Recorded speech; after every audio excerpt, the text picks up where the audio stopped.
very warm welcome to the following video. We will study in this chapter about the introduction to the Delhi Sultans. Students, do you remember what we had studied in the last chapter? Do you?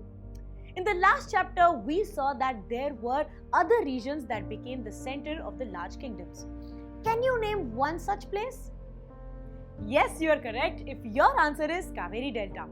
Students, you will be surprised to know that there was no mention of Delhi as an important city or trade center before the 12th century.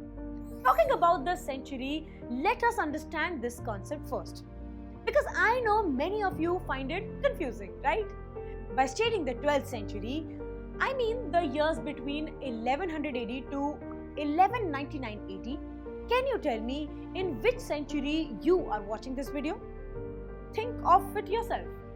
Okay, I will tell you the answer at the end of this video. Now, let us come back to the chapter. Delhi was first converted the capital of kingdom under the Tomara Rajputs. In the middle of the 12th century, they were defeated by the Chauhans, also referred to as Chahamanas of Rajmer. It was under the Tomaras and Chauhans that Delhi got its new identity as the heart of a big kingdom like India. Students, as we will study more about the medieval history of India, we will see the beauty of Delhi.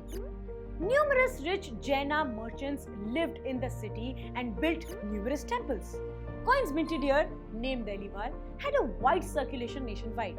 The foundation stone laid in the 12th century to turn Delhi into an important city got a concrete structure during the 13th century.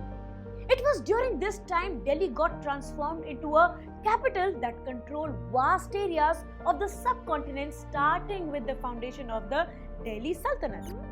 Students, now let's have some fun. Look at this chart. This chart contains the name of 5 dynasties of Delhi Sultanate. Have a look. As you have noticed, the time period of the rulers are shuffled. Can you tell me the correct order in which they ruled? Now have a look at this chart. This carries the correct information of all the rulers. The Delhi Sultans constructed many cities in the area that we now recognize as Delhi. Look at this map carefully and find Delhi Ekuna, Siri and Jahanpana. Students, we have discussed the earlier classes that sources are very important to study history. Can you tell me about the different types of sources? Yes, you're right. There are basically 2 types of sources, that is, literary and archaeological. In order to study the Sultanate period, historians rely more on valuable histories, Tarikh, Twarikh, written in Persian, which was the language of administration under the Delhi Sultans.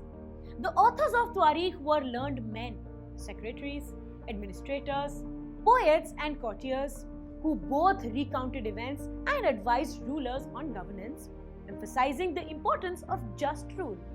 In the 13th century, Fakhr-e-Mudabbir, a scholar, wrote about the circle of justice.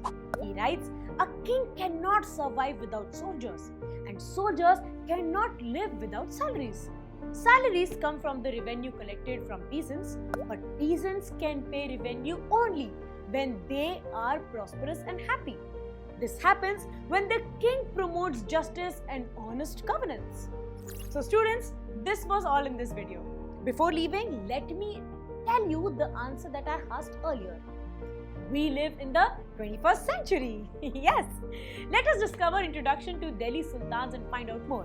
In the next video, we will study about finding out about the Delhi Sultans. Till then, it's time for me to say goodbye. Stay fit, stay healthy.